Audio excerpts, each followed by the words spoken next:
Red Hot Gotsy, come subscribe, come subscribe, come subscribe, come subscribe. Red Hot Gotsy. Alright, so today I'm going to be talking about Phase 4 of the Marvel Universe, the MCU, whatever you want to call it. Now, if I had to describe this universe in one word, it would be cinematic, I guess. And really, lately I haven't really been seeing the best of quality that the universe can offer when it comes to like this phase. A lot of it has been rushed. Just poorly made characters have been assassinated and or destroyed, whatever term you want to use. Let's just get into why. Now, one of the core elements and the core problems with this new phase is that characters do what characters would not do. Now, the problem with this is a lot of the characters are just out of character for most of the movie, or a good chunk, to where they do just like stupid decisions that just destroy what they are supposed to be as characters. And keep in mind, we have been building these characters up for 13 or like 11, 12, like 13 years.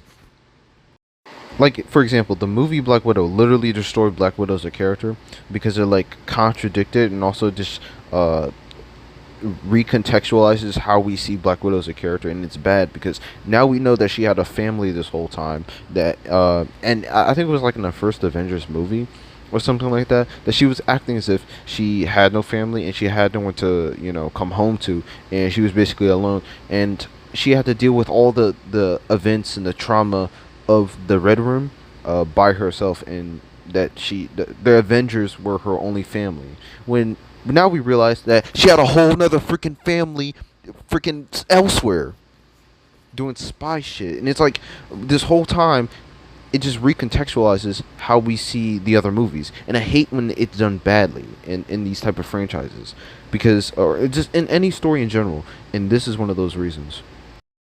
I also don't like Shang-Chi because it literally breaks the entire universe, because this whole like secret organization that Wenwu is like controlling, right, called the Ten Rings, literally, like, how is it not discovered yet by now? Like, literally we have characters like Iron Man and Captain America and stuff like that, who have gone around the world and, you know, like they've either fought or seen different types of organizations like Hydra, right, which Captain America is closely related to in terms of like the movies and stuff like that, because he's fought them many times, and even the Avengers have fought him or fought them, you know, the organization. And when it comes to Iron Man, I'm pretty sure he has enough technology and resources to be able to find out about Wenwu's like organization by now. Like, if they found out about Hydra, they'll find out about the Ten Rings by now. Like, and even if they don't find out, haven't the Ten Rings been here for like hundreds of years or something like that, like the movie mentioned? So why didn't they take over more parts of like the world? Like, they should have been like way more prominent by now.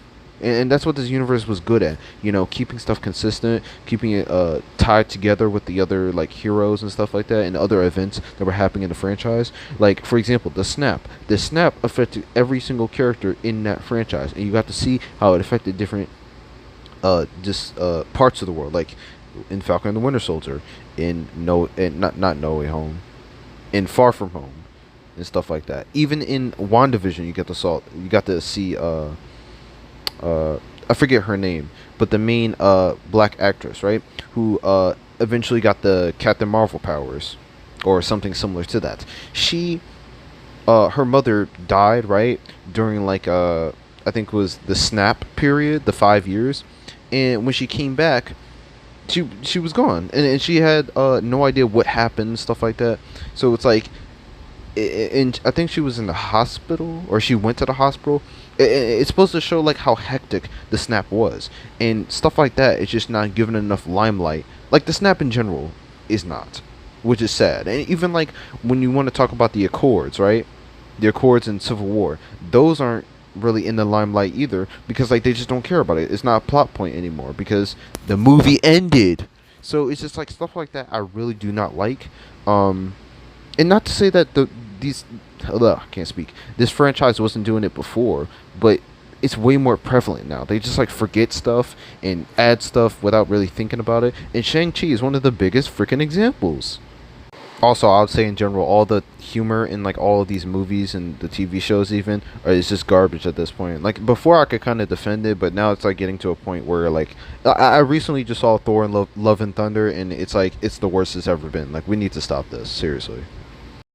Eternals in general just kind of again breaks the universe. Like I've been saying this a lot, like a lot, because just all these movies aren't really connected enough like the other like movies have been. Like with the first Avengers, they built up Iron Man, Captain America, Thor, not really Black Widow, but that's fine because you know she's a lower level character. She didn't need as much she didn't need her own movie. Same thing with Hawkeye. He was in the Thor movie. And Hulk sort of had his own movie. The Incredible Hulk is connected to the first Avengers, so yeah, do what you will with that information. But it's like, yeah, they built up these characters for when you see them like on screen, right, together. It feels like climactic, because if you just have them all in one movie, it's not gonna make any freaking sense because we don't know their backgrounds, we don't know who they are as people. But now we do. And it's just like with this universe, it's not doing it properly. It's not connecting everything. I don't know where this is going. And that was one of the key elements of this universe. We know where crap was going. We know we were going to Thanos. That was the end game. Get it? Get it? I'm not going to speak much on Spider-Man No Way Home because, you know, it was good fan service, I guess you could say. You know, I'm a fan of some of the Spider-Man movies, but I think outside of like, you know, the fan service, you know, the great emotional moments of the movie, and I guess the action to a certain extent, I think that movie just with with Doctor Strange's powers and Doctor Strange's decision, it kind of breaks him as a character, and even his own movie does this, with just like the whole aspect of it. It was just super weird. But yeah, it was good to look at. It was pretty colors, you know. And yeah, that's about it, really. Doctor Strange in the Multiverse of Madness. Oh, are you surprised by now? It also breaks the universe. Yes, it also breaks this damn thing.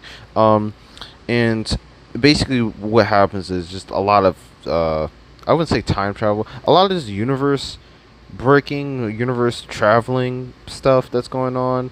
And then you see like different versions of the characters that we've already seen. And then we see some new ones, which, you know, I'm not going to mention too much about. But I feel like in general, it's just like that movie, it's really bad. It really just like, it just shows that they didn't really know what to do with Wanda as a character. With Doctor Strange, I don't think they even knew what to do with his character. I don't even know what his arc was in that movie. Like I already mentioned, I already made a video about that movie, but that's why I just don't want to mention it too much. But it doesn't make any sense. It's bad. It doesn't know what to do with the characters. The powers don't make any sense anymore. And I tried to, again, it's one of those things. I tried to defend it in other movies, but now it's just it's super bad. Like it's the worst it's ever been. This phase is just a combination of everything that we've had in this franchise, and it's at its worst. I swear, it really is, and it's upsetting. And the only reason I'm making this video is because I find it just sad, and I don't want to just like I don't want to hate on this, but it's just like you have to point this stuff out. You really have to critique it properly, because I feel like a lot of people miss stuff like this, and that's the only reason I'm even like putting this out there. Thor: Love and Thunder was just kind of like just garbage, to be honest. Like if you really just turn your brain off and just watch it, it's like mid. You know, I don't want to keep saying that crap, but like it's like a 5, 6. I don't even want to say 6. It's like a 5 out of 10.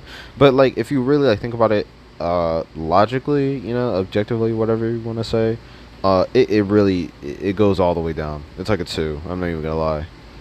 Maybe a 3. I don't know. It's like it's really bad. The humor is completely, it's garbage.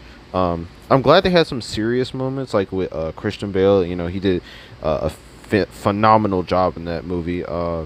Some people, you know, probably hate on him because, you know, he kind of took away from the comedic aspect of the movie, but I think that was the worst part in my eyes, and that was most of the movie. So yeah, maybe like if we're talking about in thirds, I would say the last third of the movie was more serious. You know, because spoiler alert, uh, Jane died, and then Christian Bale's character was killed. So yeah, and then Thor has like a daughter now, which is kind of like stupid. I mean, it worked with the theme of the movie, which is like love, and you pick love over like the battle or something, like fighting or some crap. I don't even know. It's like it's really stupid. It's a bare bones story, which doesn't even like really connect well. I don't really like Jane in this role. Like she's not really funny. She's not really entertaining to see on screen. Um, she's strong though, I guess. When it comes to the TV shows, I kind of mentioned like most of the stuff I wanted to mention. Like WandaVision, Wanda is a terrible character. She literally enslaves an entire town. So yeah, I already mentioned in Multiverse of Madness, I don't like her character at all, and even in my video, uh, Falcon and Winter Soldier. I mean, he's the new Captain America. I don't care because they don't build it up well. I think John Walker is an underrated character. I think he's overly disrespected, which is annoying, and it happens throughout the whole show. I'm glad he gets a redemption arc, so we get to see him in the future. Um, Carly is a terrible villain, the worst villain I've ever seen in my life. And I can't believe she was, like, I can't believe she was conceived by the writers. Like, honestly, I'm not even joking when I say that. Like, that's a genuine, like, thought in my mind. Like, how was she? Why did they think of her? Like, oh my god. But yeah, just it's kind of garbage, to be honest. It's like mid if you just again take your like turn your brain off, basically. Loki is complete garbage. Not a single thing good about it. It breaks the whole universe. Yeah. Um, and I'm very worried to see where that goes, to be honest, because I thought it was gonna have some impact on No Way Home and Multiverse of Madness. I don't think it did, so I'm just confused at this point. What if? For the most part, I think it's okay. I think it's probably one of the better things of this Phase 4. Um, it has some unique ideas. I just don't think they I don't think they make complete sense. Like I think with the zombie episode and stuff like that. But it's one of the better things they have, I'll say, because it's at least entertaining, and does something different with the characters. Miss Marvel is like it's like a 5 out of 10 if you know just relax and you like you know uh, I think it's like Muslim or Arabic culture, and stuff like that. It's a, I guess, fun ride if you like that stuff. If you like more of a childish, uh, kids story kind of thing, coming of age. Other than that, it's really just it's not very good to me. I just think mainly the main problem is it's boring, and I also don't like that they changed her powers. I see it as kind of pointless. Besides, like, oh, it wouldn't look good on screen. It's stupid. Oh, she has stretchy powers. But at the same time, y'all literally have Mr. Fantastic, who has the same powers as her, and y'all use her in or use him in Multiverse of Madness. It doesn't make any sense. Like, you can do his powers, but you can't do. That's probably why he didn't do anything in that movie. Actually, now I think about it. But I'm getting off track. Um, what else? You have Hawkeye, which did I already mention? Basically, it just has Yelena, who's pissed off at Hawkeye, for quote unquote killing Yelena, which he didn't freaking do, and you should know that, you idiots. Um, and she forgives him, which I mean, gladly. Like, goddamn. And then you have Kate Bishop, who's a new character for this franchise, and I guess she's pretty entertaining to see on screen. I don't hate her as a character. I just think that, I don't know, just the whole like Hawkeye's better than like Loki and Falcon the Winter Soldier, I guess, and WandaVision, but is it fantastic? No. Echo is pretty forgettable, I'd say. She just kind of is flimsily added into Hawkeye's like backstory and stuff like that, and then you have like Fisk, Kingpin, which is, I mean, I don't hate him in this. I love the actor, and I love him in Daredevil. I think he fits very well in that. But as as like a villain here, it just, I don't know, it's kind of underwhelming, especially because he gets beat by freaking Kate Bishop, which is annoying as hell. And for some reason, he also has his comic book strength, which doesn't make any sense. But I mean, it's, I don't know, it's whatever. I would say overall, this series is like a maybe a 6 or 7. It's better than like all these other ones. I'll say that for sure. Now the last one is Moon Knight. There's not much I liked about Moon Knight. Just mainly like I like the idea of the multiple personalities and stuff like that, and how he had to switch between them. You know, I wish we got more of Jake and, you know, more background on how he came to be, because we know how Mark was created, but we don't know how Jake was. Now, obviously, it was kind of put on the back burner for like a season 2 or a movie or something like that, but I don't know when we're gonna get that. When we're gonna get more of Moon Knight. So like, I wished if he was the third and one of the most important personalities, why can't we get at least something from him?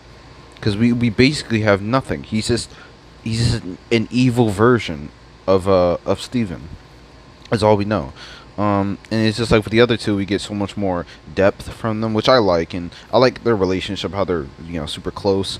But I would say that last episode, I would actually say most of this series, I don't understand. You know, it's also another one that's kind of boring. The action's fine, I would say, when it happens. I guess it's kind of cool. It's just like the whole idea behind his powers, and, you know, them going to these different places trying to get these artifacts. It's just like none of it makes sense or is interesting. Mainly, it's just not interesting. You know, it really is. Like, this series is really boring. The villain is garbage, complete garbage. And I think he's like character assassinated in like the last episode. He kind of doesn't make any sense. So objectively, this is like really bad. It's like a 3 or 4. It might actually be worse. And enjoyment wise, it's probably down there as well. So yeah, that's basically it. Comment, subscribe, like if you want me to, you know, make more Marvel content, you know, or Cobra Kai, or, you know, freaking DC or anime, whatever the hell, right? I don't give a damn. Just nerd culture in general, I don't give a damn. So yeah, that's basically it. See ya. No way, Jose. Red Hot Gotsy, come subscribe, come subscribe, come subscribe, come subscribe.